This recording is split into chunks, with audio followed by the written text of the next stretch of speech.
కొరకై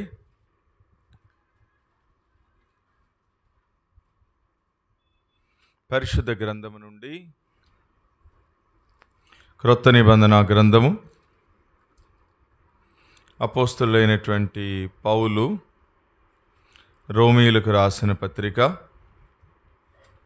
మొదటి అధ్యాయము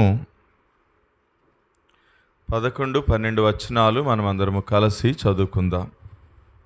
క్రొత్త నిబంధనలో పేజీ సంఖ్య 133వ పేజీలో వ్రాయబడిన దేవుని వాక్యాన్ని బైబిల్ కలిగిన వారు, బైబిల్ చదవగలిగిన వారు నాతో కలిసి చదవడానికి ప్రయత్నం చేయండి. పౌలు అపోస్తలుడు రోమీయులకు రాసిన పత్రిక మొదటి అధ్యాయము 11-12 వచనాలు. మీరు స్థిరపడవలెనని అనగా మీకును నాకును కలిగి ఉన్న విశ్వాసము చేత, అనగా మనము ఒకరి విశ్వాసము చేత ఒకరము ఆదరణ పొందవలెనని ఆత్మ సంబంధమైన కృపావరం ఏదైనను మీకు ఇచ్చుటకు మిమ్మను చూడవలెనని మిగుల అపేక్షించుచున్నాను అన్నాడు. చిన్న ప్రార్థన. పరిశుద్ధుడు అయిన తండ్రి, ప్రేమ కలిగిన రక్షకుడా యేసు ప్రభువా, మీకు వేలాది వందనాలు, స్తుతి స్తోత్రాలు చెల్లిస్తున్నాము దేవా. తండ్రి, మీరెంతైనా నమ్మదగిన దేవుడు అయి ఉండి ఉదయం నుంచి ఇప్పటి వరకు మీ రెక్కల నీడలో భద్రపరుచుకున్నారు, క్షేమంగా ఉంచారు. అందుని బట్టి స్తోత్రాలు. మరి ఇక్కడ స్థానిక సియోన్లో కూడా మరి మీ దాసులు, మా సహోదరులు మరి సతీష్ బ్రదర్ని తిరువూరు నుంచి తీసుకుని వచ్చి మరి ఉదయ పరిచర్య అంతట్లో కూడా మీ పాత్రగా పనిముట్టుగా మీరు వాడుకున్నారు. అందుని బట్టి స్తుతిస్తున్నాం. మరి నేను కూడా విజయవాడలో 2 సంఘాల్లో పరిచర్య చేయడానికి కొరకు ఇచ్చిన ఆధిక్యతను బట్టి స్తోత్రాలు. క్షేమంగా తీసుకొచ్చారు, వందనాలు. ఈ రాత్రి నీ సన్నిధిలో గడిపే సమయాన్ని మీరు మాకు క్షేమకరంగా దయచేయమని, ఇప్పటివరకు పాటల ద్వారా మిమ్మల్ని కీర్తించే కృపనిచ్చారు. స్తుతిస్తూ కొద్దిసేపు కొన్ని సంగతులు మీరు మాకు నేర్పిస్తే నేర్చుకోవాలని ఆశపడి మీ వైపు చూస్తూ ఉండగా మీరే మాతో మాట్లాడి మహిమ పొందమని యేసుక్రీస్తు ప్రభు నామంలో స్తుతించి ప్రార్థిస్తున్నాము తండ్రి, ఆమేన్. మంచిది. ఈ వచన భాగాన్ని మనము గడిచిన మాసం నుంచి మనము కొన్ని సంగతులు మనము నేర్చుకుంటూ ఉన్నాం. ఏమన్నాడు పౌలు అంటే, నేను అనేక సార్లు మీ దగ్గరికి రావాలని నేను అనుకుంటున్నాను, కానీ నేను రాలేకపోతున్నాను. అయినా కానీ నేను మీ కొరకు ఏం చేస్తున్నాను? ప్రార్థన చేస్తున్నాను. నేను మీ కొరకు ప్రార్థన చేస్తున్నాననే దానికి దేవుడే సాక్షి అని చెప్పి ఏం ప్రార్థన చేస్తున్నాడో చెప్తూ 11వ వచనంలో ఇట్లా అన్నాడు. ఇప్పుడు మనం చదివిన 11, 12 ఈ 2 వచనాల్లో 5 ప్రాముఖ్యమైనటువంటి సంగతులు చెప్పాడు. ఏమన్నాడు? 1, మీరు స్థిరపడాలి అన్నాడు. అక్కడ మీరు స్థిరపడాలి అనే దాంట్లో మళ్ళీ ఒక 5 సంగతులు చెప్పాను.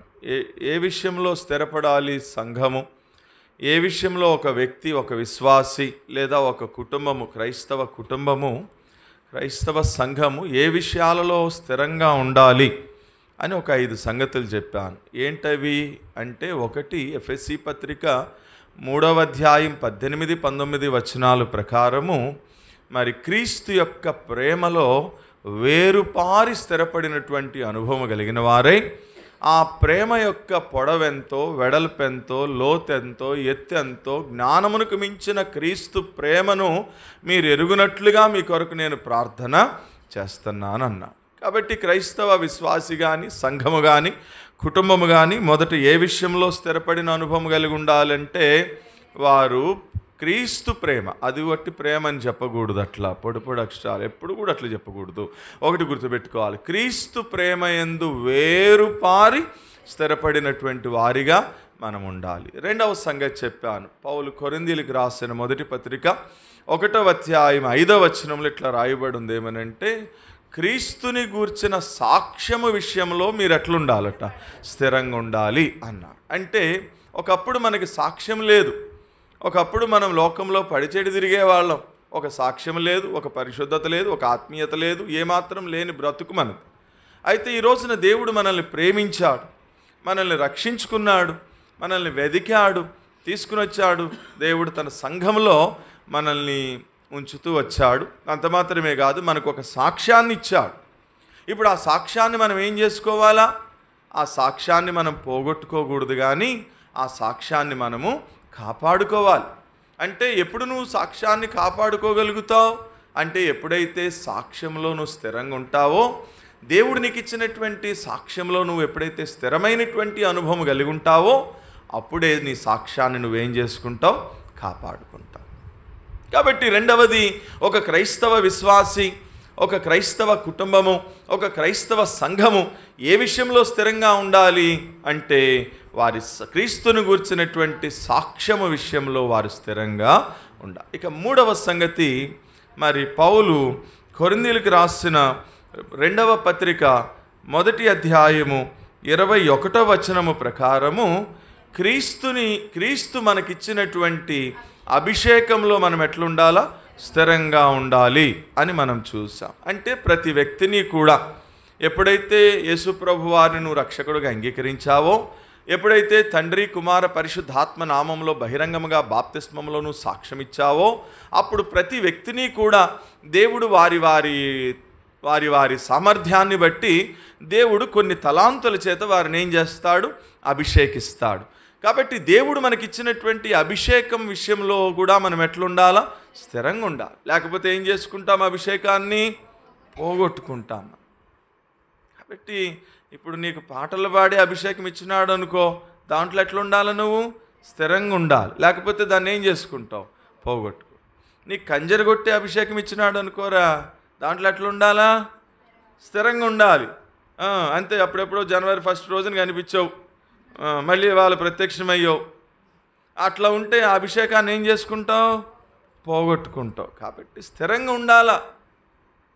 మన కుటుంబంలోనైనా సంఘంలోనైనా దేవుడు మనకిచ్చిన అభిషేకం విషయంలో మనం ఎట్లుండాలా, స్థిరంగా ఉండాలి. ఆ తర్వాత 4వది, కొలస్సీ పత్రిక 2వ అధ్యాయం 7వ వచనము ప్రకారము క్రీస్తునందలి విశ్వాసంలో కూడా మనం ఎట్లుండాలా, స్థిరంగా ఉండాలి. విశ్వాసంలో స్థిరంగా ఉండాలి తప్ప అన్నీ బాగున్నప్పుడేమో నేను చాలా మంచి విశ్వాసనండి అని చెప్పి ఏదైనా చిన్న శ్రమ రాగానే, కష్టం రాగానే విశ్వాసంలో మనం ఏమైపోతాం చెప్పండి, సాధారణంగా బలహీనమైపోతాం, సన్నగిల్లిపోతాం. అట్లా ఉండకూడదు మనం. కాబట్టి పౌలు ప్రార్థన చేస్తూ మీరు స్థిరపడాలని మీకోసం నేను ప్రార్థన చేస్తున్నాను అన్నాడు. ఏ విషయంలో స్థిరంగా ఉండాలంటే క్రీస్తు నందలి విశ్వాసంలో కూడా మనం ఎట్లుండాలా, స్థిరంగా ఉండాలి. ఇక 5వది, పేతురు రాసిన 2వ పత్రిక 1వ అధ్యాయం 12వ వచనము ప్రకారము సత్యమందు మీరు ఎట్లుండాలి, స్థిరంగా. సంఘము సత్యానికి ఎట్లుండాలట, ఆధారమై ఉండాలి. ఆ సంఘము సత్యానికి స్తంభమును ఆధారమై ఉన్నది అన్నాడు తిమోతికి మొదటి పత్రిక రాస్తూ 3వ అధ్యాయం 16వ వచనంలో పౌలు. కాబట్టి ఒక క్రైస్తవ విశ్వాసి, ఒక క్రైస్తవ కుటుంబము, ఒక క్రైస్తవ సంఘము సత్యానికి ఎట్లా ఉండాలి, సత్యం విషయంలో ఎట్లుండాలా, స్థిరంగా ఉండాలి. అర్థమైందా? ఇప్పుడు పౌలు అదే ప్రార్థన చేసినాడు. 2025 సంవత్సరాలకి పూర్వము మరి రోమ్ అనేటటువంటి నగరంలో ఉన్నటువంటి సంఘంలో ఉన్న విశ్వాసులను గురించి పౌలు ప్రార్థన చేస్తూ అన్నాడు, ఓ సంఘమా, మీరు క్రీస్తు ప్రేమలో, క్రీస్తు నందలి సాక్ష్యంలో, క్రీస్తు ఇచ్చిన అభిషేకంలో, క్రీస్తు నందలి విశ్వాసంలో, మరి సత్యంలో మీరు ఎట్లుండాలా, స్థిరంగా ఉండాలి అని మీ కొరకు నేను ఏం చేస్తున్నాను, ప్రార్థన చేస్తున్నాను అన్నాడు.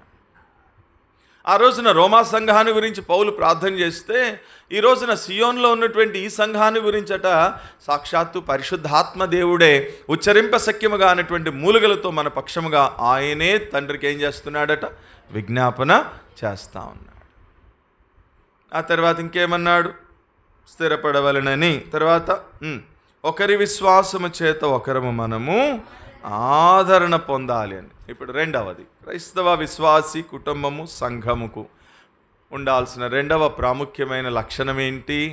ఒకటి స్థిరంగా ఉండాలా, రెండవది ఏం చేయాలట అమ్మా, నువ్వు ఆదరణ పొందాలి కాదు, అక్కడ చెప్పింది ఒకరి విశ్వాసము చేత ఒకరం ఏం చేసుకోవాలి, ఆదరించుకోవాలి.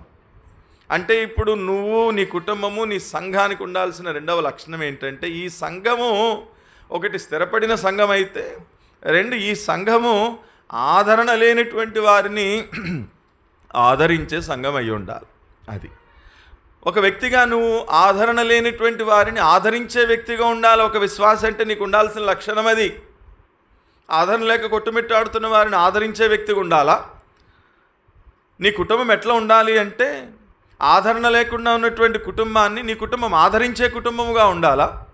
ఈ సంఘం ఎట్లా ఉండాలి అంటే, ఆదరణ లేక వచ్చిన ఒక వ్యక్తిని ఆదరించే సంఘముగా ఉండాలి. అది పౌలు చెప్పాడు. ఒకరి విశ్వాసము చేత ఒకరు ఏం చేసుకోవాలట? ఆదరణ. మళ్ళీ దాంట్లో 5 సంగతులు. ఏంటి 5 సంగతులు? అసలు ఎవరికి ఆదరణ ఉండదు. సామాన్యంగా మనం చూస్తే అందరూ మంచిగానే బాగున్నట్లుగానే కనిపిస్తారు, పైకి నవ్వుతూ ఉంటారు, మరి చక్కగానే ఉంటారు. కానీ మరి లోపల ఏం బాధపడుతున్నారో, మరి ఏ విషయంలో వాళ్ళకి ఆదరణ లేదో మనకు తెలియదు. బైబిల్లో కొన్ని సంగతులు రాయబడి ఉన్నాయి. ఎవరికి ఆదరణ ఉండదు అంటే, మొదటి సంగతి యెషయా గ్రంథం 54వ అధ్యాయము 11వ వచనంలో అంటాడు, ప్రయాసపడి గాలివానల చేత కొట్టబడుచు ఆదరణ లేకయున్నదానా, నీలాంజనములతో నీ కట్టడలు నేను కడతా. పర్వతములు తొలగిపోయిన మెట్టలు తత్తరిల్లు నా కృప నిన్ను విడిచిపోదు, నేను నిన్ను ఆదరిస్తాను అంటున్నాడు. అంటే ఇప్పుడు ఆ వచనము ప్రకారము ఎవరికి ఆదరణ ఉండదు? ప్రయాసపడి భారం మోసే వారికి ఏముండదు? ఆదరణ. 2, గాలివానల లాంటి శ్రమల చేత, కష్టాల చేత, ఇరుకుల చేత కొట్టబడుతూ ఉంటారు చాలామంది. వారి క్రైస్తవ జీవితంలో ఎన్నో పరిస్థితులు గుండా వెళుతుంటారు. కొంతమందికి అప్పుల బాధ, కొంతమందికి అనారోగ్యంతో ఉన్నటువంటి బాధ, ఇట్లాంటి గాలివానల లాంటి పరిస్థితులు. గాలివాన వస్తే అంత అల్లకల్లోలం ఎట్లా అయిపోతుందో అట్లాంటి పరిస్థితుల చేత, శ్రమల చేత కొట్టబడే వారికి ఏముండదంటే చెప్పండి? ఆదరణ ఉండదు. అలాంటి వాళ్ళు ఎంతోమంది మన చుట్టుపక్కల ప్రయాసతో, భారముతోనే వారి జీవితాలను వెళ్ళబుస్తున్నటువంటి వారు ఎంతోమంది చూస్తున్నాం మనం. అటువంటి వారిని మనం ఏం చేయాలట? ఆదరించాలి. ఎట్లా ఆదరిస్తావు? మన వల్ల కాదు ఆదరించడం. అందుకని యేసు ప్రభువు అన్నాడు 11వ అధ్యాయం 28వ వచనం మత్తయి సువార్తలో ఏమని? ప్రయాసపడి భారము మోసుకొనుచున్న సమస్త జనులారా నా యొద్దకు రండి, వస్తే నేనేం చేస్తాను? విశ్రాంతినిస్తాను, ఆదరణిస్తాను మిమ్మల్ని అన్నాడు. కాబట్టి ఇప్పుడు నువ్వు చేయాల్సిన పని ఏంటి? ఎవరైతే నీ చుట్టుపక్కల, నీ బంధువుల్లో, నీ స్నేహితుల్లో, నీ రక్త సంబంధికులు ఎవరైతే ఇలా ప్రయాసపడి భారం మోసుకుంటూ ఆదరణ లేక శ్రమల చేత కొట్టబడుతున్నారో వాళ్ళని నువ్వేం చేయాలా? మాకు ఇక్కడ ఒక మందిరం ఉందండి, సియోను ప్రార్థనా మందిరం అని. ఇప్పటికి 13 సంవత్సరాలు అవుతుంది. 13 సంవత్సరాల నుంచి ఇక్కడ మందిర పరిచర్య జరుగుతుంది. మరి విజయవాడ నుంచి ఒక పాస్టర్ గారు వస్తాడు, తిరువూరు నుంచి ఒక పాస్టర్ గారు వస్తారు, హనుమాన్ జంక్షన్ నుంచి ఒక పాస్టర్ గారు వస్తారు. ఇట్లా చాలా చోట్ల నుంచి అప్పుడప్పుడు వారం వారం ఒక పాస్టర్ గారు వస్తారు. వాళ్ళు దేవుని వాక్యం చెప్తారు. ఆ వాక్యం మిమ్మల్ని ఏం చేస్తుంది? ఆదరిస్తుంది. కాబట్టి ఊరికే ఇంట్లో కూర్చొని బాధపడటం ఎందుకు? ఏం చేయండి, రండి నాతో పాటు మందిరానికి వెళ్దాం అని వాళ్ళని ప్రభువు దగ్గరికి ఏం చేయాలి చెప్పండి? నడిపించాలి. అదే నువ్వు ఆదరించడం అంటే. జనరల్గా మనం ఆదరించలేం, మనకి ఆధార మాటలు తెలియవు. కాబట్టి నువ్వేం చేయాలా? ఆదరించే ప్రభువు దగ్గరికి మనం వాళ్ళని తీసుకురావాలి. అది మన బాధ్యత. కాబట్టి మొదటిది, ఎవరికి ఆదరణ ఉండదు అంటే ప్రయాసతో గాలివానల లాంటి శ్రమల చేత కొట్టబడే వారికి ఏముండదు? రెండవది, ఇంకెవరికి ఆదరణ ఉండదు అంటే 23వ కీర్తన 4వ వచనంలో కీర్తనాకారుడు దావీదు అంటాడు, గాఢాంధకారపు లోయలో నేను సంచరించిన ఏ అపాయమునకు నేను భయపడను, నీ దుడ్డు కర్రయు నీ దండమును నన్నేం చేస్తుంది? ఆదరిస్తుంది అన్నాడు. అంటే ఇప్పుడు ఎవరికి ఆదరణ ఉండదు? అరే అట్లా కూర్చోకరా, రాత్రి అట్లాగే కూర్చున్నాడు ఒకడు, సరిగ్గా కూర్చో, మంచిగా కూర్చో. అదేం అలవాటురా మగపిల్లలకి, అందరూ అలాగే కూర్చుంటారు.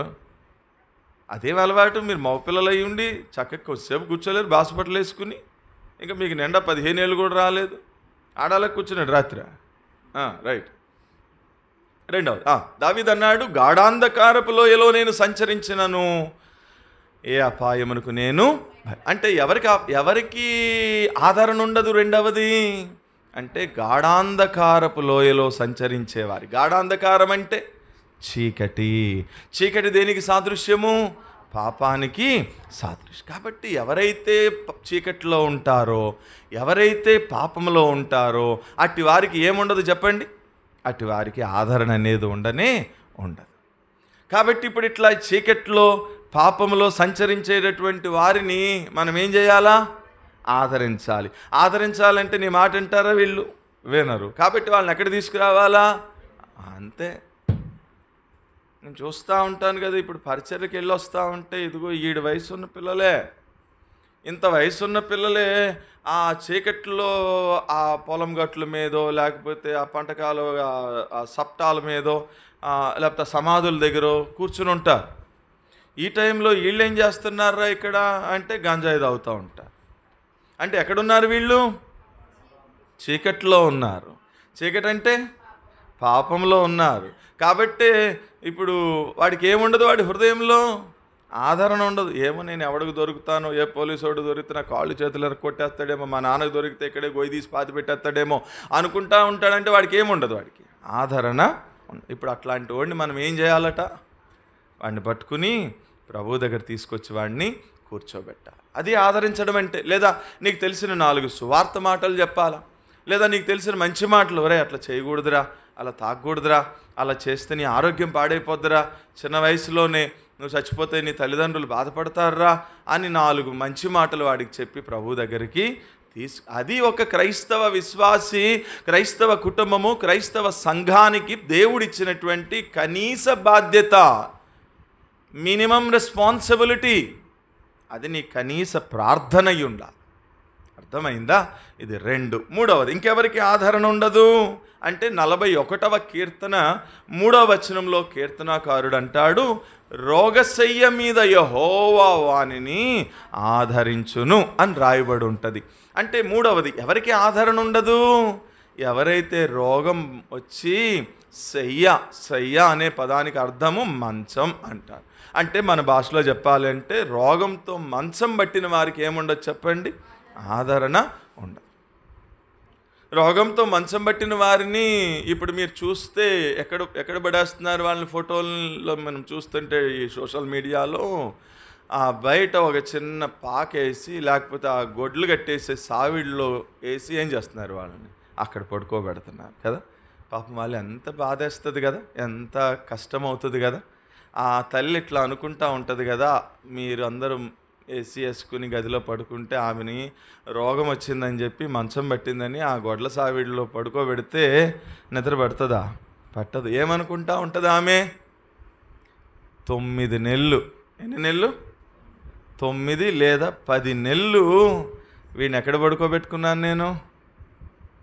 ఎక్కడ పడుకోబెట్టాను? నా కడుపులో దాచిపెట్టాను. 10 నెలలు నా కడుపులో దాచిపెట్టుకున్నానే. నా కడుపులో వాడికి చోటిచ్చాను 10 నెలలు. ఎంతో నా ప్రాణం పోతుందన్నాడు డాక్టరు. ఒకసారి అమ్మా బిడ్డ అడ్డం తిరుగుతుంది కనే టైంలో ఒక్కొక్కసారి నీ ప్రాణం కూడా ఏమవ్వచ్చు, పోవచ్చమ్మా అన్నాడు. అయినా కానీ ఏమన్నాను నేను? పర్వాలేదు డాక్టర్ గారు, నా ప్రాణం పోయినా పర్వాలేదు, వాడిని మాత్రం క్షేమంగా బయటికి తీయండి అన్నానే. నా కడుపులో వాడికి స్థానం ఇచ్చి పడుకోబెట్టుకుంటే ఈరోజు నేను ముసలిదాన్ని అయ్యి రోగం వచ్చి మంచం పడితే వాళ్ళ ఇంట్లో ఇంత స్థానం ఇవ్వలేక నన్ను గొడ్ల సావిడిలో పడేశారే అని ఏడుస్తుందా, ఏడవదా? అంటే వాళ్ళకి ఏముండదు చెప్పండి? ఆదరణ. పౌలు ఏమన్నాడు? ఒక క్రైస్తవ విశ్వాసి, ఒక క్రైస్తవ కుటుంబము, క్రైస్తవ సంఘానికి ఉండాల్సిన బాధ్యత ఏంటో తెలుసా? అట్లాంటి వాళ్ళని మనం ఏం చేయాలా? ఆదరించాలి. వాళ్ళని ధైర్యపరచాలా, వాళ్ళని ఆదరించాలా. అర్థమైందా? పూల రంగడి చొక్కా ఒకటి పూల చొక్కా వేసి ఒక ఫోను చేతిలో పెట్టుకుని నువ్వేదో పెద్ద ఇంటర్నేషనల్ ప్లేయర్ లాగా ఊర్లమ్మడి తిరిగి రావడం కాదు. ఆ ముసలమ్మని అక్కడ వదిలేసి నీకోసం మమ్మల్ని అక్కడ నుంచోబెట్టి వాళ్ళు 10 ఇళ్ళు తిరిగి వచ్చారు. నువ్వు ఇక నెక్స్ట్ ఎమ్మెల్యేకి పోటీకి చేయొచ్చు. నువ్వు వాళ్ళ దగ్గరికి వెళ్తే నీకు ఒక సీట్ ఇస్తారు ఏలూరులో. అంత బిజీ మ్యాన్ అయిపోయావు నువ్వు. వాళ్ళిద్దరు పాప ముసలమ్మ దగ్గుతూ ఉంటుంది. నువ్వు ఒక్కడవే ఉన్నావు హీరో అనుకుంటే. అట్లాంటి వాళ్ళని ఆదరించడం నేర్చుకో. అర్థమైందా? ఇది 3. 4వ సంగతి, ఇంకెవరికి ఆదరణ ఉండదు అంటే 94వ కీర్తన 19వ వచనంలో ఇట్లా రాయబడి ఉంది. ఏమనంటే, నా అంతరంగమందు విచారములు హెచ్చగా నీ గొప్ప ఆదరణ నా ప్రాణమునకు నెమ్మదిని కలుగజేసింది. అంటే ఇప్పుడు 4వది, ఎవరికి ఆదరణ ఉండదు చెప్పండి? అంతరంగములో విచారములు ఉన్న వాళ్ళకి. బయట విచారములు కాదు. బయట విచారములు ఒక్కొక్కసారి ముఖంలో కనపడిపోతాయి. ఏం డల్గున్నావేంటి, బాగాలేదా అనేస్తాం. ఎట్లా చెప్పావు? కొంచెం నీరసం కనిపించేస్తుంది ముఖంలో. కానీ అంతరంగంలో విచారం ఉన్నవారు ఎవ్వరికి కనపడరు. చూడండి, నిలవేని ఎప్పుడు చూసినా నవ్వుతూనే ఉంటుంది. కానీ దగ్గరికి వెళ్ళి అడిగితే మొత్తం ఎన్ని లిస్టు చెప్తుంది. అన్న ఇల్లు అద్దెకిచ్చాం కానీ ఒక్క సచ్చినోడు సరిగా సమయానికి ఇవ్వట్లేదన్న, టెన్షన్ అయిపోతుంది.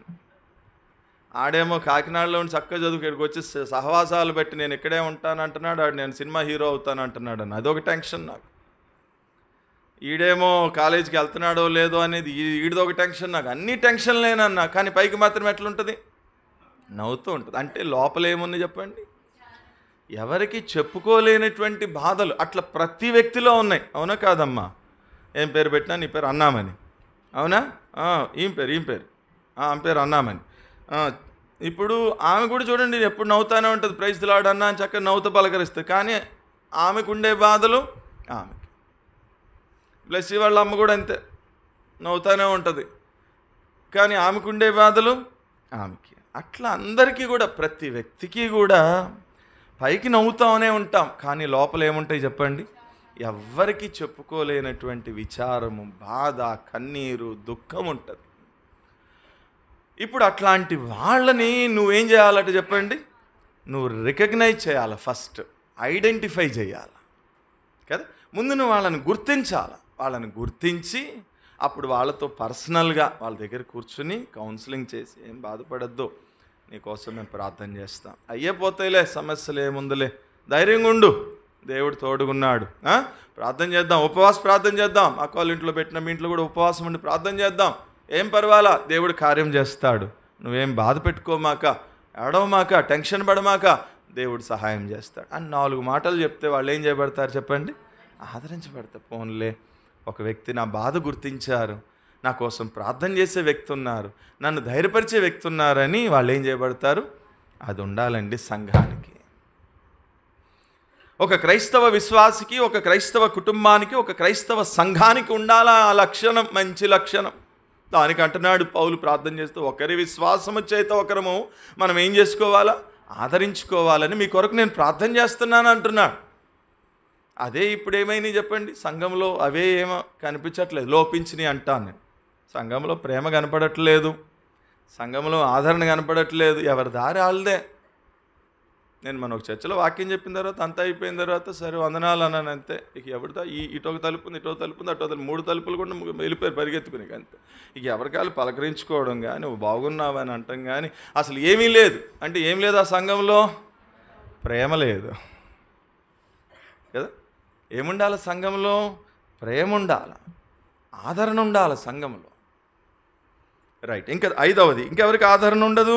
146వ కీర్తన 9వ వచనంలో ఇట్లా రాయబడి ఉంది, తండ్రి లేని వారిని, విధవరాండ్రను, పరదేశులను నేనే వాళ్ళని ఏం చేస్తాను, ఆదరిస్తానన్నాడు. అంటే ఎవరికి ఆదరణ ఉండదు చెప్పండి, ఎవరికైతే సింగిల్ పేరెంట్ అంటే తల్లి కానీ తండ్రిని కానీ కోల్పోయి అనాథలుగా ఉంటారో, లేదా భర్తని పోగొట్టుకునేటువంటి విధవరాలు ఉంటుందో వాళ్ళకి ఏముండదు చెప్పండి, ఆదరణ ఉండదు కదా. కొంతమంది పిల్లలకి తండ్రి ఉంటే తల్లి ఉండదు, తల్లి ఉంటే తండ్రి ఉండడు. కొంతమంది పిల్లలకి ఇద్దరూ ఉండరు, కొంతమంది సిస్టర్స్కి భర్తలు ఉండరు. ఇప్పుడు వాళ్ళకి ఏముండదు అంటే చెప్పండి, అట్లాంటి వాళ్ళని మనం ఏం చేయాలి, వాళ్ళని ఆదరించాలి. అట్లా మనము ఆదరించే, ఒకరి విశ్వాసం చేత ఒకరు మనం ఏం చేసుకోవాలి, ఆదరించు. ఇది 2. 3వ మాట ఏమన్నాడు ఇప్పుడు చదవండి. తర్వాత రోమాపత్రిక 1వ అధ్యాయము 11, 12 వచనాలు. రోమాపత్రిక 1వ అధ్యాయము 11, 12. మీరు అయిపోయింది, అది స్థిరపడవలనని అయిపోయింది. ఆత్మ సంబంధమైన కృప, ఇప్పుడు 12, 3 చదువుతున్నావా? ఓకే. ఆత్మ సంబంధమైన కృపావరం ఏదైనను మీకు ఇచ్చుటకు, చాలులే అక్కడికి ఆగుదాం. ఇది 3వ మాట. ఇది 3వ మాట ప్రార్థన చేస్తున్నాడు. ఒకటేమో మీరు స్థిరపడాలి అని 5 సంగతులు చెప్పాను, ఆ 5 సంగతుల్లో మీరు స్థిరపడాలని మీకోసం నేను ప్రార్థన చేస్తున్నాను అన్నాడు. రెండవదేమో ఒకరి విశ్వాసం చేత ఒకరు ఆదరించుకోవాలి అంటే మళ్ళీ 5 సంగతులు చెప్పాను, ఎవరికి ఆదరణ ఉండదో వాళ్ళ కోసం నేను ప్రార్థన చేస్తాను. ఇప్పుడు 3వ మాట అన్నాడు, మీకు ఆత్మ సంబంధమైన కృపావరము మీకు ఇవ్వాలని మీకోసం నేనేం చేస్తున్నాను, ప్రార్థన చేస్తున్నాను. ఇప్పుడు 3వ మాట ఇట్లా రాసుకోండి. దేనికోసం ప్రార్థన చేస్తున్నాడు ఆ రోజున రోమా సంఘాన్ని గురించి పౌలు అంటే, రోమా సంఘంలో ఉన్నటువంటి విశ్వాసులు కట ఆత్మ సంబంధమైనటువంటి కృపావరము వారు కలిగి ఉండాలి అని వారి కొరకు ప్రార్థన చేస్తారు. ఈ రోజున సియోనులో ఉన్నటువంటి సంఘము కూడా ఆత్మ సంబంధమైనటువంటి కృపావరములు కలిగినటువంటి సంఘముగా ఉండాలి అని మన పక్షముగా ఉచ్చరింపశక్యముగా అనేటువంటి మూలుగలతో తండ్రి కుడిపార్శ్వమును కూర్చొని పరిశుద్ధాత్మదేవుడు కూడా ఏం చేస్తున్నాడు? ప్రార్థన చేస్తున్నాడు. సరే, మళ్ళీ 5 సంగతులు చెప్తా. ఆత్మ సంబంధమైన కృపావరములు అంటే ఏంటన్నా అంటే రీబా లాభా శాఖ మీందా సీత అని మాట్లాడడమా అంటే అదే అసలు ఏంటనేది ఒక 5 సంగతి బైబిల్లోని చూపిస్తా. సరేనా? రండి. మొదటి సంగతి, ఎఫెసీ పత్రిక 1వ అధ్యాయము 3వ వచనం. ఎఫెసీ పత్రిక 1వ అధ్యాయం 3వ వచనం.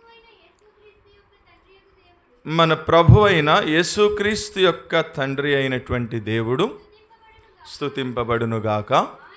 ఆయన క్రీస్తునందు పరలోక విషయములలో ఆత్మ సంబంధమైన ప్రతి ఆశీర్వాదమును మనకు అనుగ్రహించ. చాలు, అక్కడ ఆగండి. మీరు చదివిన ఆ వచనంలో మనకు కావలసిన ఒక పదం ఉంది, దాన్ని బయటికి తీయండి. అంతా చదవకూడదక్క, ఒక పదం తీయండి బయటకు అన్నాను. ఏం చెప్తున్నాను? ఏం స్టార్ట్ చేశాను? ఆత్మ సంబంధమైన కృపావరము మీరు కలిగి ఉండాలి అనేది ప్రార్థన. ఇప్పుడు దాంట్లో ఒకటి చెప్పాను, 5 చెప్తాను. మొదటి చూపించాను మీకు వచనం. దాంట్లో నుంచి మనకు కావలసిన మాటను బయటికి తీయండి చాలు. ఆత్మ సంబంధమైన అది రాసుకోండి ఫస్ట్ది. Spiritual blessings. ఆత్మ సంబంధమైన కృపావరం అంటే అర్థం ఏంటి అంటే, మొదట ఒక క్రైస్తవ విశ్వాసి, క్రైస్తవ కుటుంబము, క్రైస్తవ సంఘము ఆత్మ సంబంధమైనటువంటి ఆశీర్వాదమును పొందినటువంటి వ్యక్తిగా, కుటుంబముగా, సంఘముగా నువ్వు ఉండాలి అనేది ప్రార్థన. రాసుకున్నారా? అది నా వైపు చూస్తే నేను దాన్ని వివరణ ఇస్తాను, కొంచెం సేపు ఎక్స్ప్లెనేషన్ చేస్తాను. సరే, రాసుకున్నారా? ఆత్మ సంబంధమైన ఆశీర్వాదం అంటే చూడండి, ఇప్పుడు మీరు బయట సమ్మర్లో ఏ మీటింగ్కి వెళ్ళినా కానీ ఇప్పుడు అన్ని టైటిల్స్ ఏంటి చెప్పండి. ఇదివరకు ఎప్పుడో మన చిన్నప్పుడు ఈ టైటిల్స్ పెట్టేవాళ్ళు, ఏమని? సువార్త సభలు అని. ఆ తర్వాత జనరేషన్కి వచ్చేసరికి ఏమని పెట్టారు? రక్షణ కూడికలు అని పెట్టారు. ఇక ఆ తర్వాత ఈ దౌర్భాగ్య కాలం వచ్చేసిన తర్వాత నుంచి ఏమైనా చూస్తున్నాం మనం? పోస్టర్లు, స్వస్థత సభలు. స్వస్థత సభలు అయిపోయిన తర్వాత నుంచి వచ్చినాయి ఏంటయి? ఆశీర్వాద పండుగలు. అది కూడా అయిపోయి ఇప్పుడు తైలాభిషేక పండగలు. ఏంటి మీ బొంద పండుగలు ఈ పండుగలు? ఇందుకు ఏం ఆశీర్వాదాలు రా ఇవి అంటే మా ఊర్లో ఆయన చెప్తాడు, ఏమని? ఎవడు చెప్పాడు నీకు ఉద్యోగం రాదని, ఎవడు చెప్పాడు నీకు పెళ్ళి అవ్వదని, ఎవడు చెప్పాడు నీకు పిల్లనివ్వడని, ఎవరు చెప్పారు నీకు దేవుడు డబ్బులు ఇవ్వడని, లేకపోతే ఇల్లు ఇవ్వడని, కారు ఇవ్వడని, బంగ్లా ఇవ్వడని. ఇదేం ఆశీర్వాదం చెప్పండి? భౌతికమైనటువంటి ఆశీర్వాదం, లేదా నేనంటాను శరీర సంబంధమైనటువంటి ఆశీర్వాదం, లేదా వస్తు సంబంధమైనటువంటి ఆశీర్వాదం, లేదా తాత్కాలికమైనటువంటి ఆశీర్వాదం. అంతేనా కాదా? అంతేనా? ఇవేమైనా ఆత్మీయమైన ఆశీర్వాదమా? పరలోక సంబంధమైన ఆశీర్వాదమా? నిత్యత్వంలో ఉండే ఆశీర్వాదమా అంటే కానే కాదు. అంటే ఇప్పుడు క్రైస్తవ విశ్వాసి, ఒక క్రైస్తవ కుటుంబము, ఒక క్రైస్తవ సంఘము దేని వెనకాల పరిగెడుతుంది పొద్దున్న లేచిన దగ్గర నుంచి అంటే? భౌతికమైనటువంటి, శరీర సంబంధమైనటువంటి, భూ సంబంధమైనటువంటి, వస్తు సంబంధమైనటువంటి, తాత్కాలికమైనటువంటి material blessings. These are the temporary blessings, these are the earthly blessings. వీటి కోసమే పరిగెత్తుతున్నారు తప్ప ఆత్మ సంబంధమైనటువంటి ఆశీర్వాదం అనే కృపావరం కలిగినటువంటి వ్యక్తి కానీ, కుటుంబం కానీ, సంఘము కానీ ఈ రోజుల్లో ఏళ్ల మీద లెక్కబెట్టి మనం ఏం చేయొచ్చు? చెప్పచ్చు. కానీ ఓ సియోను సంఘమా, 13 సంవత్సరాల క్రితం ఇక్కడ ఒక దీపస్తంభాన్ని ఏర్పాటు చేయడానికి కలిగిన కారణం ఏంటంటే, ఈ సియోను సంఘములో ఉన్నటువంటి వచ్చిన ప్రతి విశ్వాసి, కుటుంబము, సంఘము ఆత్మ సంబంధమైనటువంటి కృపావరములు కలిగినటువంటి కుటుంబము, సంఘము వ్యక్తిగా ఉండాలి అనేది దేవుని ఉద్దేశం. అట్లా ఆత్మ సంబంధమైనటువంటి కృపావరములు కలిగిన సంఘం అంటే దాంట్లో మొదటిది ఆత్మ సంబంధమైన ఆశీర్వాదం. అంటే నేనేమంటానంటే, ఒకవేళ నీకు ఇల్లు లేకపోవచ్చు, ఒకవేళ నీకు ఇంకేదైనా డబ్బు లేకపోవచ్చు, కానీ ఏముండాలా? స్పిరిచువల్ బ్లెస్సింగ్స్, ఆత్మ సంబంధమైన. అంటే నీ గురించి ఏం చెప్పాలో తెలుసా? ఇప్పుడు అక్కడి దాకా ఎందుకండి, ఇప్పుడు నేనే ఉన్నాను 23 సంవత్సరాల నుంచి పరిచర్య చేస్తున్నా. ఇప్పుడు నాకేమైనా ఇల్లు ఉందా? లేదు. పోనీ బండి ఉందా? లేదు. సైకిల్ ఉందా? లేదు. మరి ఇంక నువ్వు ఏం ఆశీర్వదించబడ్డావురా 23 సంవత్సరాల నుంచి? ఆడు చూడు, నిన్నగాక మొన్న వచ్చాడు, ఆడు మొన్న బాప్టిజం తీసుకున్నాడు, బైబిల్ పట్టుకున్నాడు, బ్యాగ్ తగిలించుకున్నాడు, ఊరంతా తిరుగుతున్నాడు. మొన్నటి వరకు అసలు ఆడికి ఏమీ లేదురా, ఇప్పుడు కారులో తిరుగుతున్నాడు రా అంటున్నారు మా ఊరు వెళ్తే. మా బాబాయ్ వాళ్ళకి తెలియదు వాళ్ళు అన్నిలు. నువ్వేంట్రా 23 సంవత్సరాల నుంచి సేవ అంటూ నీకు కనీసం సొంత సైకిలే లేదు. ఆడు నిన్నగాక మొన్న వచ్చాడు, ఇప్పుడు కారులో తిరుగుతున్నాడు, పైనే చూస్తున్నాడు, మమ్మల్ని ఏమన్నా చూడట్లేదు అంటున్నారు. ఇప్పుడు వాడిదేం ఆశీర్వాదం, నాదేం ఆశీర్వాదము? వాడిది భౌతికమైన ఆశీర్వాదం అయితే ఇదే ఆశీర్వాదం. ఇప్పుడు నన్నేమంటారు? అన్నకు అన్నీ లేకపోయినా కానీ ఏమున్నాయి? చక్కగా పరిచర్య చేస్తాడండి, చక్కగా ప్రార్థన చేస్తాడండి, పాటలు పాడతాడండి, వాక్యం చెప్తాడండి. అంటే ఇప్పుడు ఇవేంటివి? ఇవి ఆత్మ సంబంధమైన సంగతులు. మీకు కారు ఉందా? మీ బంగారం ఉందా? మీకు బంగ్లాలు ఉన్నాయా అని అడిగారు అంటే వాళ్ళు ఎవరు? వాళ్ళు శరీరానుసారమైనటువంటి మనుషులు, శరీర సంబంధమైన ఆశీర్వాదాల కోసం పాకులాడేవాళ్ళు. కాబట్టి జాగ్రత్త. అందుకనే పౌలు ఫిలిప్పీలకు పత్రిక రాస్తూ 3వ అధ్యాయం 19వ వచనంలో ఒక మాట అన్నాడు. చదవండి మీ బైబిల్లో ఏముందో. ఫిలిప్పీ పత్రిక 3వ అధ్యాయం 19వ వచనం. నాశనమే వారి అంతము, వారి కడుపే వారి దేవుడు, వారు తాము సిగ్గుపడవలసినటువంటి విషయముల యందు అతిశయపడుచున్నారు, భూ సంబంధమైనటువంటి వాటి అందే మనస్సుని ఉంచుతున్నారు. వేటి మీదట వాళ్ళ ఆశీర్వాదము? ఆ టీవీలో చూస్తూ ఉంటే వాళ్ళందరూ ఇప్పుడు ఎగతాళి చేస్తున్నారు. అదే ఆ అమ్మాయి ఎవరో సాక్ష్యం చెప్తుంది, మొన్న వాళ్ళు ట్రోల్ చేస్తున్నారు. ఏమని చెప్తుందో తెలుసా? ఇదిగో ఈ శ్యామ్ కిషోర్ పాస్టర్ గారు ప్రార్థన చేశాడండి, నేను ఇంటికి వెళ్ళాను, బైబిల్లో 100 రూపాయలు పెట్టుకున్నాను, తెల్లారు లేసేసరికి 600 అయినాయి అంటుంది. 100 ఎన్ని అట? 600 అయినాయి అట. ఇంకెందుకు మనకి? ఆ రిజర్వ్ బ్యాంక్ వాడికి ఆడికి చెప్తే సరిపోతుంది. ఆడు కూడా రోజుకు ఒక 100 పెడుతుంటాడు, నేను ప్రార్థన చేస్తుంటాడు, అవుతా పెరుగుతూ ఉంటాడు. ముద్రలు వేసుకోవాల్సిన అవసరం లే. ఆ అమ్మాయి ఎవరో చెప్తుంది, ప్రెగ్నెన్సీ టైంలో నాకు జుట్టు అంతా ఊడిపోయింది, చాలా బాధ వేసింది, శ్యామ్ కిషోర్ గారి దగ్గరికి వచ్చాను, ప్రార్థన చేశాను. ఆడు ప్రార్థన చేసిన వీడియో కూడా పెట్టాడు. ఆడు ఇలాగే ప్రార్థన చేస్తాడు, జుట్టు వెంటనే వచ్చేయాలి, యేసు నామములో జుట్టు వచ్చేయాలి అన్నాడు. మళ్ళీ తర్వాత ఆ అమ్మాయి సాక్ష్యం చెప్తూ నాకు జుట్టు వచ్చేసింది చూడండి ఎంత పొడుగుందో అంటుంది. ఏం ఆశీర్వాదాలు ఇవి? అదిగో అక్కడ వారు తాము సిగ్గుపడవలసిన విషయాలు ఎందేమవుతున్నారట? అతిశయపడుతున్నారు. భూ సంబంధమైన వాటి అందే ఏం చేస్తున్నారట వాళ్ళు? మనసు. ఇక ఏ కూడిక పెట్టినా, ఏ పండగ పెట్టినా కూడా ఇక ఇదే పండగ. కాబట్టి జాగ్రత్త. కొలసీ పత్రిక 3వ అధ్యాయం 1వ వచనంలో ఏమన్నాడు? మీరు క్రీస్తుతో కూడా లేపబడిన వారైతే పైనున్న వాటినే వెదకండి కానీ భూ సంబంధమైన వాటి మీద మీరు మనసు పెట్టకూడదు. ఎందుకని? క్రీస్తు ఎక్కడున్నాడు? పైనున్నాడు ఆయన. కాబట్టి మనం క్రీస్తుతో కూడా లేపబడిన వారమైతే బాప్తిస్మంలో సాక్ష్యమిచ్చి, తండ్రి కుమార పరిశుద్ధాత్మనామంలో బాప్తిస్మంలో సాక్ష్యమిచ్చి క్రీస్తుతో కూడా లేపబడిన వారమైతే వేటిని ఎతకాలా? పైనున్న వాటినే వెతకాలి. భూ సంబంధమైన ఆశీర్వాదాల కొరకు కాదు, పర సంబంధమైనటువంటి ఆశీర్వాదాల కొరకు వెతకాల. ఒక క్రైస్తవ విశ్వాసి కుటుంబము, సంఘము, అది ఆత్మ సంబంధమైనటువంటి ఆశీర్వాదం అనే కృపావరము కలిగినటువంటి సంఘం. అంటే నేను ఒక మాట చెప్పనా? భూమి మీద ఒక అక్క ఉంది.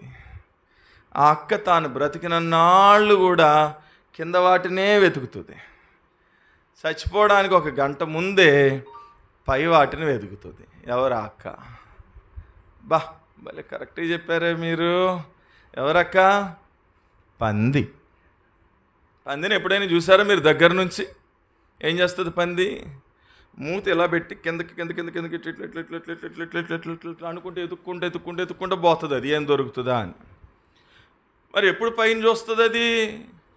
రేపొద్దున పలానా కోడెల సెంటర్లో ఇదిగో ఈ పందిని కోస్తున్నాం, కావలసిన వాళ్ళు మీరు రావచ్చు, మాంసం అక్కడ కేజీ 100 రూపాయలకి అమ్ముతాం అని ఈ పందిని పట్టుకుని, ఈ పందికి ముందు 2 కాళ్ళు 2 చేతులు ఇవి కట్టేసేసి దాని మధ్యలో ఒక కర్ర పెట్టి అప్పుడు దాన్ని ఉల్టా చేసి భుజం మీద పెట్టుకుని ఆడి మోసుకుంటే ఆడి వెళ్తూ ఉంటే ఒక డప్పు కొట్టుకుంటూ చెప్తాడు, ఇదిగో ఈ పందిని రేపు పోతున్నాం, మీరు పలానా సెంటర్కి వస్తే అక్కడ మాంసం అమ్ముతామని.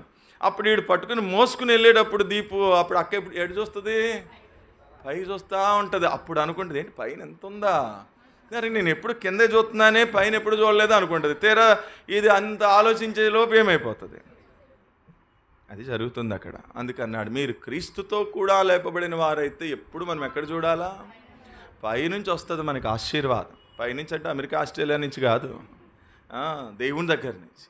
భూమి మీద మనకి ఏం ఆశీర్వాదాలు ఏం లేనే. కాబట్టి ఒకటి ఆత్మ సంబంధమైన ఆశీర్వాదం కలిగిన సంఘముగా ఉండాలి. రెండవ సంగతి చూపిస్తాను. ఎఫెసీ పత్రిక 5వ అధ్యాయము 19వ వచనం. ఎఫెసీ పత్రిక 5వ అధ్యాయము 19వ వచనం. ఒకడినొకడు కీర్తనలతోనూ సంగీతములతోనూ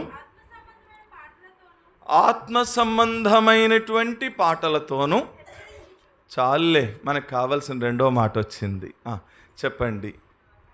ఆత్మ సంబంధమైన కృపావరము కలిగిన సంఘముగా ఉండాలంటే ఒకటి ఆత్మీయముగా ఆశీర్వాదం. రెండవది ఏంటట, అది అంటే దాని అర్థం చెప్తాను. నా వైపు చూడండి. ఆ మాట నోట్ చేసుకున్నారా? ఇప్పుడు నా వైపు చూడండి, వివరిస్తాను. అంటే సంఘములోనట, లేదా ఒక విశ్వాసిగా నువ్వు కానీ, లేదా విశ్వాస కుటుంబం కానీ, కుటుంబం కానీ, లేదా నీ సంఘంలో ఉన్నటువంటి వారు కానీ, వీళ్ళకు ఉండాల్సిన రెండవ కృపావరం, స్పిరిచువల్ కృపావరం చెప్తున్నాను నేను.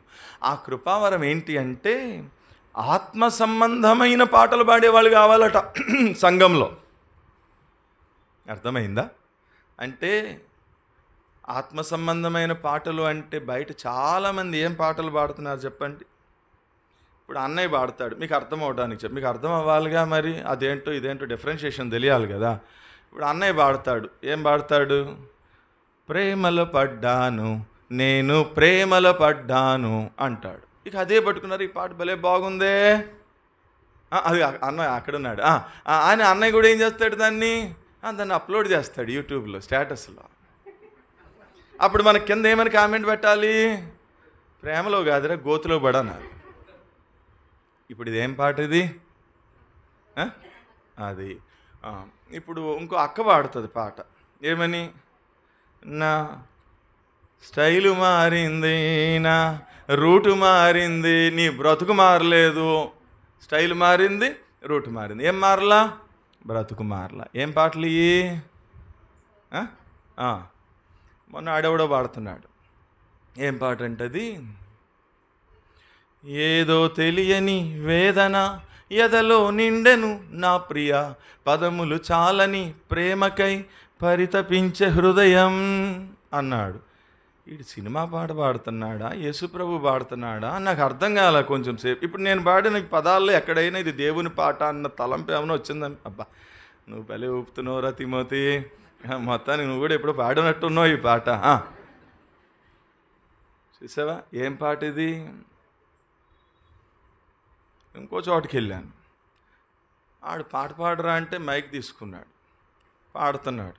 పాడితే ఇలాగే చూస్తున్నాడు ఆ అమ్మాయి. ఇంకా చూస్తా అంటున్నాడు, నీవు మాట్లాడని రోజున ఒక క్షణమొక యుగముగా మారేలే.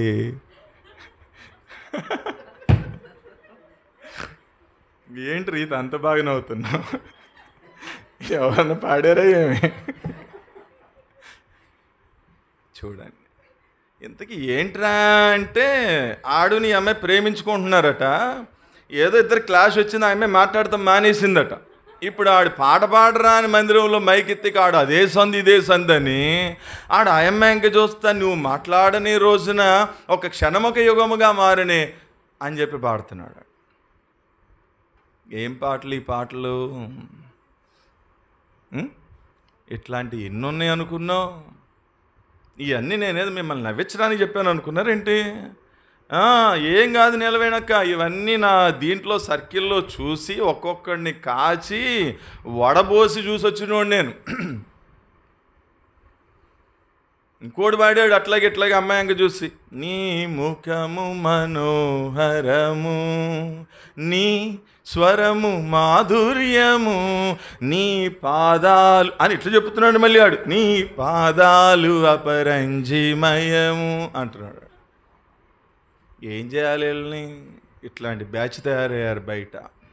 ఏం పాటలు ఇవి చెప్పండి? మీరు చెప్పే మాటలు కాదు. బైబిల్ ఏమందో, దేవుడు ఏమన్నాడో చూద్దాం రండి. ఆమోసు గ్రంథము 6వ అధ్యాయము 5వ వచనం. ఆమోసు గ్రంథము 6వ అధ్యాయము 5వ వచనం చదువు. స్వర స్వర స్వర స్వరమండలముతోను. ఏం పాటలటివి? ఎవరు చెప్తున్నారు ఈ మాట? దేవుడు చెప్తున్నాడు. మిమ్మల్ని అడిగితే మీరేం పాటలు అన్నారు? లోక సంబంధమైన పాటలు లేదా శరీర సంబంధమైన పాటలు అన్నారు. కానీ దేవుడు ఏమంటున్నాడు చెప్పండి? పిచ్చి పాటలు అంటివి దేవుని దృష్టికి. జాగ్రత్త ఓ క్రైస్తవ విశ్వాసి, ఓ క్రైస్తవ కుటుంబమా, ఓ క్రైస్తవ సంఘమా, ఏం పాటలు పాడుతున్నావు? పిచ్చి పాటలు అవి దేవుని దృష్టికి. ఏం పాటలు పాడేవాళ్ళు కావాలని ప్రార్థన చేస్తున్నాడు పౌలు? ఆత్మ సంబంధమైనటువంటి పాటలు. అవి సియోను గీతాలంటే, లేదా భక్తులు రాసినటువంటి ఆంధ్ర క్రైస్తవ కీర్తన. ఇంకా కొంతమంది భక్తులు ప్రార్థనాపూర్వకముగా దేవుడు వారికి ఇచ్చిన తలాంతును బట్టి రాసినటువంటి కొన్ని ఆత్మ సంబంధమైన పాటలు ఉన్నాయి. ఆ పాటలు నేర్చుకుని చక్కగా రాగయుక్తంగా పాడే వ్యక్తివై ఉండాల నువ్వు. నీ కుటుంబంలో మీ కుటుంబం అట్లా ఆత్మ సంబంధమైన పాటలు పాడే కుటుంబమై ఉండాలా. నీ సంఘంలో ఆత్మ సంబంధమైనటువంటి పాటలు వినబడేటటువంటి సంఘమై ఉండాలా ఈ సంఘం. అర్థమైందా? అంటే మనం బయటికి ఓ పాట పెట్టామంటే ఆ పాట విన్న వ్యక్తి ఆత్మీయంగా ఏమవ్వాలి? వాడు మారాలి వాడు. అంతేగాని ఊరికి ఏదంటే అది పిచ్చి పాటలు పెడితే దానివల్ల దేవుడి నామానికి ఏమొస్తుంది చెప్పండి? అవమానం వస్తుంది.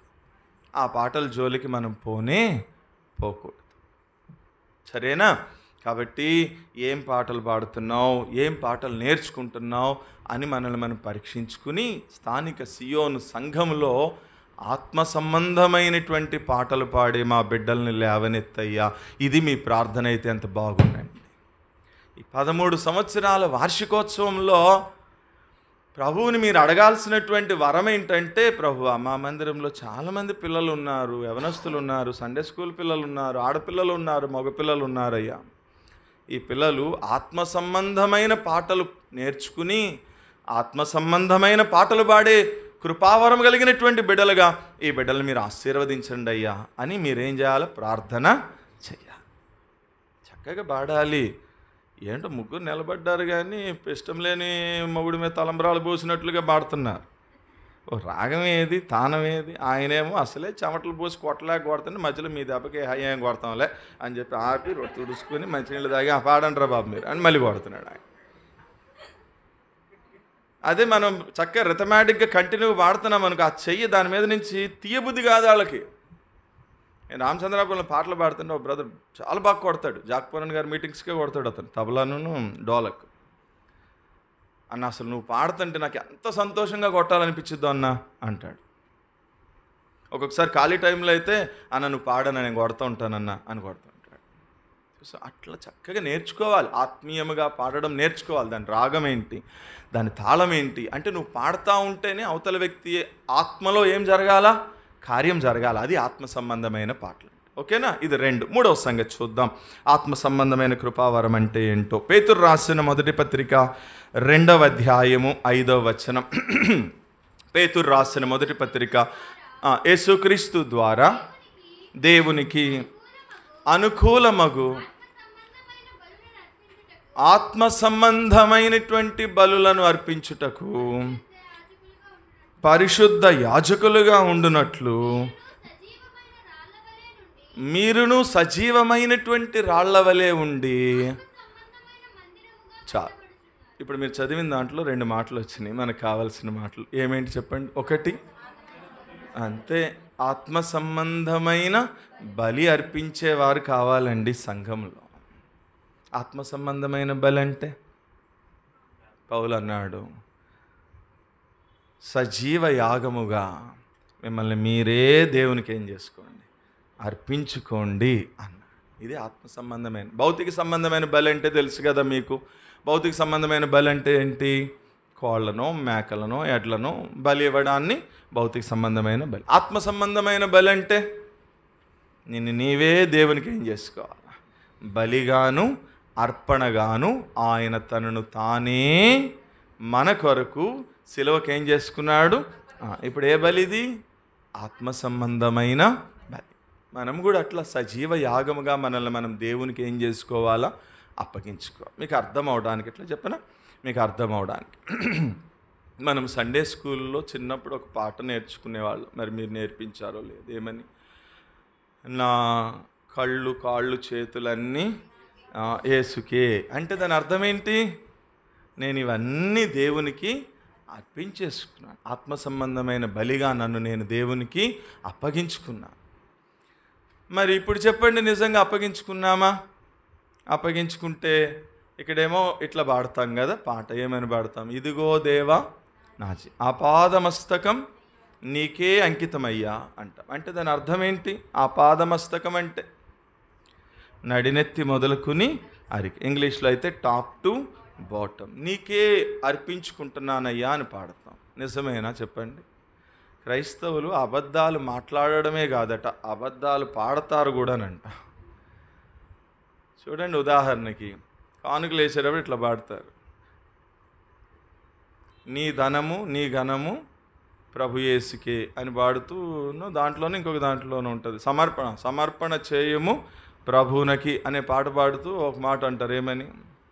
నా జ్యేష్ఠపుత్రుడిని నీకే సమర్పించేస్తుంది. ఎంతమంది సమర్పించినారు చెప్పండి? ఉన్నారు జ్యేష్ఠపుత్రులు. ఉట్టిదే పాట అంతే కదా. కాబట్టి మనల్ని మనం సజీవ యాగముగా దేవునికి ఏం చేసుకోవాలా, అప్పగించుకోవాలి. ఇప్పుడు ఏం చెప్తున్నానంటే, మీరు పాడతారు కానీ ఇంటికి వెళ్ళంగానే టాప్ టు బాటమ్ నీకే అంకితం ప్రభు అని పాడేవా ఆదివారము. మధ్యాహ్నం మధ్యలో గ్యాప్ వచ్చింది, సాయంత్రం కూడికి రాజకృష్ణన్ రాడి అవడ రాడి వాళ్ళ సెలవు హ్యాపీగా పడుకోవచ్చు అనుకున్నావు. ఈ లోపేమో ఇక్కడి నుంచి చెప్పారు, ఆడు వస్తున్నాడు, ఆడికి ఏం పని పాట ఏం లేదంటాను. అక్కడ దొరికాడు రయ్యాడు అనుకుని తిట్టుకుంటా, సర్లే ఆడు ఎప్పుడుకో వస్తాడులే, ఒక గంట పడుకుని వద్దాం అని వెళ్ళావు. ఇంటికి పడుకున్నావా? పోనీ పడుకో. వెళ్ళంగానే టీవీ పెట్టావు. ఇప్పుడు కళ్ళు దేనికి అంకితం అయిపోయినాయి? టీవీకి. ఆ టీవీలో నీకు ఇష్టమైన ప్రోగ్రాం రావట్లే, కట్టేసావు. ఫోన్ తీసుకున్నావు, ఇక రీల్స్ వస్తున్నాయి, దాన్ని పైకి తిప్పుతున్నావు, కిందకి తిప్పుతున్నావు, పైకి తిప్పుతున్నావు, కిందకి తిప్పుతున్నావు. చెయ్యి దేనికి అంకితం అయిపోయింది? ఫోన్కి. మళ్ళీ సాయంత్రం వచ్చావు, మళ్ళీ ఏం పాట పాడావు? ఇదిగో దేవా నా ఆపాదమస్తకం నీకే అంకితం. ఎందుకు? ఏం చేసుకోను. కాబట్టి జాగ్రత్త. ఆత్మ సంబంధమైనటువంటి బలిగా తమ్మును తాము దేవునికి అప్పగించుకునేటటువంటి వారు ఏ సంఘంలో ఉంటారో ఆ సంఘాన్ని దేవుడు ఆశీర్వదిస్తాడు. నువ్వు సంపూర్ణముగా దేవునికి అప్పగించేసుకోవాలి, అర్పించుకోవాలా బలిగా. దేవుని కొరకు కాలిపోవాలా, దేవుని కొరకు చచ్చిపోవాలి. అట్లాంటి వాళ్ళు సంఘానికి ఒకడు ఉంటే చాలట. ఆ సంఘాన్ని దేవుడు ఏం చేస్తాడు తెలుసా? ఆశీర్వదిస్తాడు. ఆ తర్వాత అన్నాడు, ఆత్మ సంబంధమైనటువంటి మందిరముగా కట్టబడాలి. అంటే ఇదే మందిరం ఇది. ఇప్పుడు రేపు ఏ మందిరం యానివర్సరీ అండి? రేపు సియోన్ ప్రార్థనలే. నాకు తెలియదు, 2 సంవత్సరాల నుంచి వస్తున్నాను. మీరు సియోన్ ప్రార్థన పెద్ద బోర్డు పెట్టారు, రోడ్డు మీద వెళ్ళేవాళ్ళు కూడా కనపడేటట్లు. నేను అడుగుతున్నది ఈ మందిరమా అంటే భౌతికమైనటువంటి మందిరమా, ఈ మందిరమా అని అడుగుతున్నాను నేను. ఈ మందిరమేనా? ఇదే మందిరం ఇది? ఇది భౌతికమైన మందిరం, ఇది జీవము లేనటువంటి మందిరం, ఇది కదలని మందిరం. అవునా కాదా? 13 ఏళ్ల క్రితం కట్టారు ఇక్కడ. ఏమన్నా కొంచెం అటు స్థలంలోకి కానీ ఇటు చింత చెట్ల దగ్గరికి కానీ ఏమైనా కదిలిందా? కదల్లా. అంటే ఇది ఏ మందిరం? ఇది కదలని మందిరం. 2, ఇది జీవము లేనటువంటి ఇటుకలు, సిమెంటు, ఐరన్ వీటితో కట్టిన మందిరం ఇది. కానీ ఇప్పుడు అంటున్నాడు, ఎవరుండాలట సంఘంలో? ఈ మందిరంలో ఎవరుండాలట? సజీవమైనటువంటి రాళ్ల వలె ఆత్మ సంబంధమైనటువంటి మందిరముగా కట్టబడేటటువంటి వారు ఉండాల సంఘంలో. అది ఆత్మ సంబంధమైన కృపావరం అంటే. నువ్వే దేవుని ఆలయంగా ఉండాలా, నువ్వే దేవుని మందిరంగా ఉండాలా. ఒక సజీవమైనటువంటి ఒక కదిలే మందిరముగా దేవుని గురించి అనేక మందికి ప్రకటించేటటువంటి మందిరమైనటువంటి ఒక ఆత్మ సంబంధమైనటువంటి మందిరముగా కట్టబడినటువంటి వ్యక్తి ఉండాలా స్థానిక సియోనులో అనేది సియోను పట్ల దేవుడు కలిగి ఉన్నటువంటి ఉద్దేశం. చెప్పు, ఇప్పుడు నువ్వు ఆత్మ సంబంధమైన మందిరమేనా? నువ్వు కదిలే మందిరమేనా? నువ్వు జీవం కలిగినటువంటి మందిరమేనా? ఆలోచన చేయి బిడ్డ. ఎన్ని సంవత్సరాల నుంచి వచ్చిపోతున్నావు దేవుని మందిరానికి నువ్వు? కాబట్టి దీని గురించి రేపు ఎక్కువ మాట్లాడతాను, ఓకేనా? తర్వాత ఇంకేమున్నాయి? రోమాపత్రిక 6వ అధ్యాయం 23వ వచనం. అయిపోయిందిలే, 9 అయిపోయింది, ఇంకా 2 మాటలు చెప్పి ముగించేస్తాం. రోమాపత్రిక 6వ అధ్యాయం 23వ వచనం. పాపము వలన ఏలయనగా పాపం వలన వచ్చి జీతము మరణము, అయితే దేవుని కృపావరము మన ప్రభు అయిన ఇది ఒక ఆత్మ సంబంధమైన కృపావరం. ఏం కృపావరం అంటే? ఇది నిత్య జీవము. It's eternal life. నిత్య జీవం అనేటటువంటి కృపావరం కలిగి ఉండాలా అంటే దాని అర్థం ఏంటంటే, ఇదిగో ఇక్కడ యవనస్తులైన పిల్లలు కూర్చున్నారు, ఇటుపక్కన యవనస్తులైన పిల్లలు కూర్చున్నారు. ఇంకా వాళ్ళకి నిత్య జీవము అనేటటువంటి కృపావరం కలిగిన అనుభవంలోనికి రానే రా. ఎప్పుడు వస్తుంది ఈ కృపావరం యొక్క అనుభవము?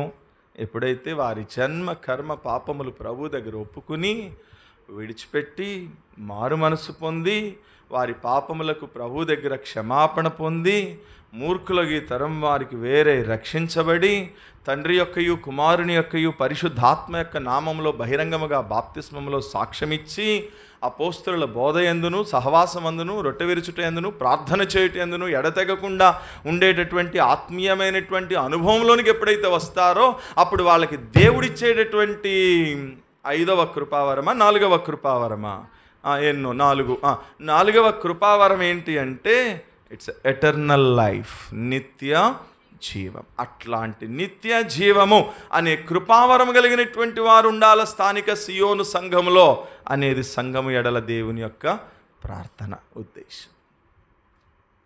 5వది రోమాపత్రిక 12వ అధ్యాయము 6-7 వచనాలు. రోమాపత్రిక 12వ అధ్యాయం. మనకు అనుగ్రహింపబడిన కృప చొప్పున వేవేల కృపావరములు కలిగిన వారమై ఉన్నాము కనుక ప్రవచన వరమైతే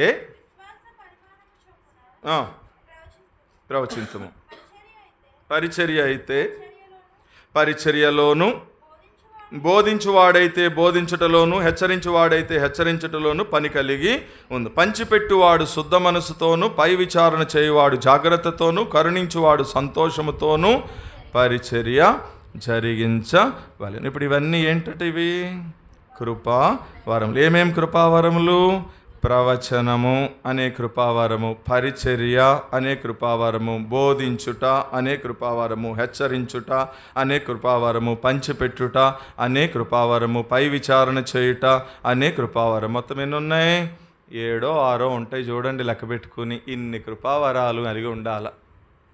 ఇది కృపావరం అంటే. అంతేగాని ఈ మధ్య ప్రతోడికి ఒక ఫ్యాషన్ అయిపోయింది. అది పేరు రాసి కింద ఏం రాస్తున్నారు? 9 కృపావరములు కలిగిన దైవజనుడంట. ఏం కృపావరములు రా అవి అంటే? చేయి పెడితే దెయ్యాలు వెళ్ళిపోతాయి, కాలు పెడితే స్వస్థత జరుగుతుంది, ఏలు పెడితే ఇంకోటి ఏదో జరుగుతుంది. ఈ కృపావరాలు అనుకుంటున్నాడు. కానీ బైబిల్ ఏం చెప్పినాడు? కృపావరం అంటే ఏంటట? దేవుని మందిరంలో పరిచర్య చేయడం కూడా ఏంటిదట? కృపావరం. దేవుని వాక్యాన్ని బోధించడం కూడా ఏంటట? కృపావరము. ఇక్కడ స్టేజ్ మీద నిలబడి జాగ్రత్త అని హెచ్చరించేది కూడా ఏంటట? కృపావరము. పంచిపెట్టడం కూడా ఏంటంట?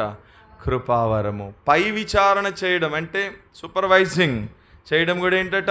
కృపావరం. ఇలాంటి కృపావరం కలిగిన వాళ్ళు కావాలా సంఘంలో. అది పౌలు యొక్క ప్రార్థన.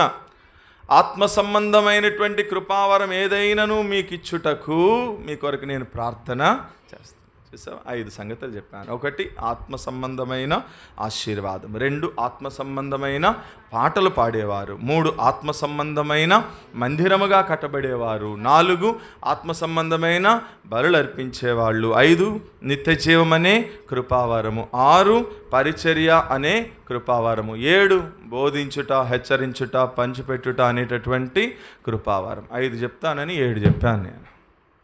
ఈ 7 కృపావరాలు ఏ వ్యక్తి అయితే కలిగి ఉంటాడో, లేకపోతే ఏ కుటుంబం అయితే కలిగి ఉంటుందో, ఏ సంఘం అయితే కలిగి ఉంటుందో, ఆ వ్యక్తిని, ఆ కుటుంబాన్ని, ఆ సంఘాన్ని దేవుడు ఏం చేస్తాడు చెప్పండి? ఆశీర్వదిస్తాడు. అది ప్రార్థన. అర్థమైందా? కాబట్టి దేవా, నీ మందిరంలో పరిచర్య చేసే కృపావరం నాకు ఇవ్వయ్యా. నీ మందిరంలో ఆత్మ సంబంధమైన పాటలు పాడే కృపావరం నాకు ఇవ్వయ్యా. నీ మందిరంలో ఆత్మ సంబంధమైన మందిరముగా కట్టబడేటటువంటి కృపావరం నాకు ఇవ్వయ్యా. నీ మందిరంలో ఆత్మ సంబంధముగా బోధించే కృపావరం నాకు ఇవ్వయ్యా. హెచ్చరించే కృపావరం నాకు ఇవ్వయ్యా అని మనం ఏం చేయాలి చెప్పండి? ప్రార్థన. అప్పుడు నువ్వు ఒక ఆత్మ సంబంధమైన మందిరముగా నువ్వేం చేయబడతావు? కట్టబడతావు. ఇది భౌతికమైన మందిరం. ఈ మందిరం కట్టి 13 ఏళ్ళు అవుతుందని యానివర్సరీ. కానీ దేవుడు కోరుకునేది ఏ మందిరము? ఆత్మ సంబంధమైన మందిరం. అర్థమైందా? ఇప్పటికి ఎన్నైనాయి? 3. 1 మీరు స్థిరపడాలని, 2 ఒకరి విశ్వాసం చేత ఒకరు ఆదరించుకోవాలని, 3 ఆత్మ సంబంధమైన కృపావరం ఏదైనాను కలిగి ఉండాలి. 4, 5 కూడా చెప్పి ముగించేస్తాను. అంతసేపు చెప్పను, తెలుసుగా నాకు టైము. ఒకసారి జస్ట్ మీరు చూడండి, చదవండి చాలు. ఎట్లా ముగిస్తాను చూద్దరు కానీ, అబ్బా భలే ముగించాడు రాయుడు అనుకుని బయటికి వెళ్ళి క్లాప్స్ కొడుతురు కానీ. చదవండి మూలవాక్యం. ఆ మాట చాలు, అదే 4వ మాట. అంతే. ఏంటంటే 4వది, మిమ్మును చూడాలి. ఎట్లా చూడాలి? ఎలా చూడాలి నేను మిమ్మల్ని అంటే, చాలా సంవత్సరాల తర్వాత దీపు మళ్ళీ మన దేశానికి వస్తున్నాడు. ఆ దీపుని నేను ఎలా చూడాలి అనుకుంటే, ఆయనేమో ఇదంతా గొరిగిచ్చేసి ఇక్కడ ఎదరబెట్టుకుని వచ్చాడు. ఆయన ఎట్లా చూడాలనుకోవట్లేదు నేను మిమ్మల్ని. ఎట్లా చూడాలని? ఆ పైన అన్నీ కలిసి వస్తాయి అక్కడ. అర్థమైందా? నేను మీ దగ్గరికి రావట్లా చాలా కాలం నుంచి. ఇప్పుడు వద్దామనుకుంటున్నాను, వస్తాను. అయితే ఈలోపు మీకోసం ప్రార్థన చేస్తున్నా. అయితే నేను వచ్చినప్పుడు మిమ్మల్ని, ఓ సియోను సంగమా, మిమ్మల్ని నేను ఎట్లా చూడాలనుకుంటున్నా. 2 సంవత్సరాలు మీ దగ్గర పరిచర్య చేశాను, మీకు వాక్యం నేర్పించాను, అనేక సంగతులు మీకు తెలియచేశాను. ఇప్పుడు నేను మిమ్మల్ని ఎట్లా చూడాలనుకుంటున్నాను? జెమ్స్ లాగా ఉండాలి వీళ్ళు. ఒక ఆత్మీయమైనటువంటి విశ్వాసుల్లాగా, ఆత్మ సంబంధమైన కృపావరములు కలిగినటువంటి వారిగా, క్రీస్తు యొక్క ప్రేమలో స్థిరపడినటువంటి వారిగా, ఒకరి విశ్వాసం చేత ఒకరు ఆదరించుకునే వారిలాగా నేను మిమ్మల్ని చూడాలి. ఇది ఆ రోజున రోమా సంఘాన్ని చూడాలి అని పౌలు యొక్క ఆశ. ఈ రోజున ఈ సియోను సంఘాన్ని 13 సంవత్సరాల తర్వాత యానివర్సరీకి వస్తున్నటువంటి పరిశుద్ధాత్మ దేవునికి ఉన్న ఆశ ఏంటంటే, మిమ్మల్ని అట్లా చూడాలి అని దేవుని యొక్క ఆశ. అందరినీ పిలిచారా యానివర్సరీకి? పిలిచారా అందరినీ? ఇప్పుడు అందరినీ పిలిచారు అంటే, ఇప్పుడు దేవుని కూడా పిలిచారా? పిలవలేదా? పిలిచారు. దేవుడు కూడా ఏం చేస్తాడు? వస్తాడు. ఎందుకని? ఆ రోజున పునాది వేసింది ఎవడు? ఎక్కడుంది? ఎక్కడుందమ్మా? దేవుడే అని ఊపేశారు కదా. ఇవి ఎక్కడుంది? తెలీదు ఎక్కడుందో? తీయండి మీ బైబిల్లో. మీకంటే నాకే బాగా తెలుస్తుందిగా. 13 ఏళ్ల క్రితం నన్ను పిలవకపోయినా కానీ. యెషయా గ్రంథం 28వ అధ్యాయం 16వ వచనం. యెషయా గ్రంథము 28వ అధ్యాయము 16వ వచనం. దేవుడైనటువంటి యెహోవా ఇలా మాట్లాడుతున్నాడు. కొంచెం గట్టిగా చదువక. మీ మందిరం పేరేంటి? సియోనులో పునాదిగా రాతిని వేసి స్థిరపరిచినటువంటి వాడను నేనే అని ఎవరు మాట్లాడుతున్నారట? దేవుడు. ఎప్పుడండి? 13 సంవత్సరాలకి పూర్వము సియోనులో పునాదేసింది ఎవరు? గాబ్రియేల్ గారా? కిషోర్ గారా? లేకపోతే ఇంకొక ఆయన అనుకుంటున్నారా మీరు? అది అందుకని చూపించిన వచనం మీకు తెలియలేదు.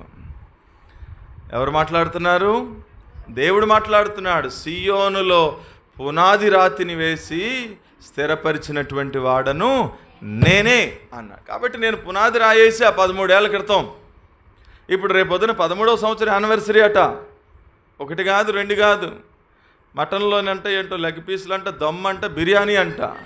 ఆ తర్వాత ఏమో కొంచెం చికెన్ వేరు చేసి ప్రోటీన్ ఫేవరెట్ వాళ్ళందరికీ ఫ్రై పీసులు అంట. అట్లా కాకుండా ఇంకా కొంతమందికి అయితే గోంగూర అంట, గోంగూరలో మటన్ బోటీ అంట. అసలు ఎంత కాంబినేషన్ అబ్బా, చెప్తుంటే నోరు ఊరిపోతుంది. ఇప్పుడు నాలాంటి మూలుగుల బ్యాచ్కి ఏమో మటన్ మళ్ళీ సపరేట్గా నాన్-బార్ మూలుగులు సపరేట్ చేసి మళ్ళీ అదొక వెరైటీ అంట. పోతునూరు నుంచి ఏమో బ్రెడ్ హల్వా అంటే ఇందాకడే ఆనంద్ ఒక 10 కేజీలు ఆర్డర్ ఇచ్చాడు. అంటే మీరు తిన్నంత తిని మళ్ళీ పార్సిల్ పట్టుకుపోవడమే ఇంకింటికి. ఎన్ని ఐటమ్స్. ఇప్పుడు ఎందుకు చెప్పాను ఇవన్నీ? కాదు, ఇవన్నీ వేసామని చెప్పి మనం అందరినీ పిలుస్తున్నాం కదా. ఇప్పుడు దేవుడు కూడా ఏం చేస్తాడు చెప్పండి? అరే నేను 13 సంవత్సరాల క్రితం ఇక్కడ పునాది వేసిన వాడిని నేనే అని ఇప్పుడు దేవుడు కూడా ఏం చేస్తాడు? వస్తున్నాడు రేపొద్దున. ఇప్పుడు వచ్చినప్పుడట ఆయన ఎట్లా చూడాలనుకుంటున్నాడట మిమ్మల్ని? ఎలా చూడాలనుకుంటున్నాడట? ఎదుగో ఆ పైన చెప్పిన 13 ఏళ్లలో వీళ్ళు ఏమైనా స్థిరపడ్డారా, లేకపోతే అటోక అడుగు ఇటోక అడిగేస్తున్నారా? ఈ 13 ఏళ్లలో వీరు ఏమైనా ఒకరికొకరు ఆదరించుకుంటున్నారా లేదా? ఈ 13 ఏళ్లలో వీళ్ళు ఆత్మ సంబంధమైన కృపావరం ఏదైనా కలిగి ఉన్నారా లేదా అని అట్లా కలిగినటువంటి సంఘముగా మీరుండ, అట్లా మిమ్మల్ని చూడాలని దేవుడు ఏం చేస్తున్నాడట? వస్తున్నాడట. 4వది అట్లా చూడాలి. 5వ మాట చదివేసుకుని ముగించేసుకుందామా? 13వ వచనం అంతేనా? అంతే, అదే చదవండి. దాంట్లో 13 కాదు, దాంట్లోనే మిగుల నేనేం చేస్తున్నాను? అపేక్షించుచును. అట్లా ఫలభరితమైనటువంటి వారిగా చేయాలనేది పౌలు యొక్క మిగుల ఆపేక్ష. మన పట్ల దేవుడు కలిగి ఉన్నటువంటి ఆపేక్ష, ఉద్దేశము కూడా అదే.